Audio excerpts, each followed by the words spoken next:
अस्सलामुअलैकुम दोस्तों, मेरा नाम शाहिद इस्लाम है। कहानी वाला में आपका इस्तकबाल। दोस्तों, आज जो कहानी आपके लिए पेश की जा रही है उसका उन्वान है ईदगाह चौक। आइए सुनते हैं। दोस्तों, चील बड़े शाहाना अंदाज से बिजली के नंगे तार पर आके बैठी और इधर उधर गर्दन घुमा के इर्द गिर्द का जायजा लेने लगी।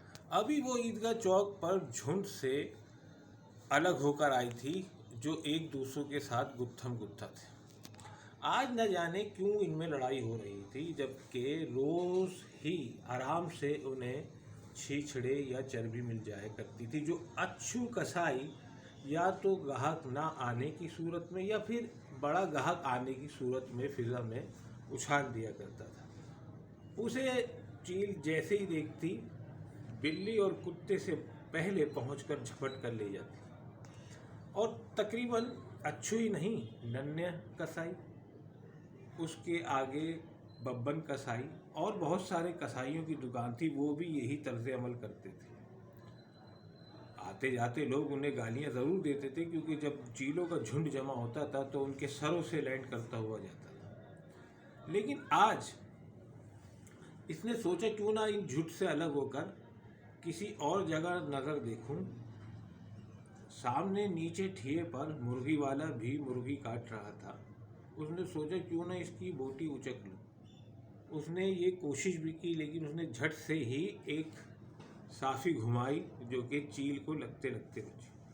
तो उसने ये इरादा तर्क कर दिया। अब वो इसी उधेड़-बुन में थी कि आज खाना वैसा नहीं मिला जैसा रोज़ मिलता था। झुंड की लड़ाई अब भी ईदगाह चौक के ऊपर पोल के पास हो रही थी।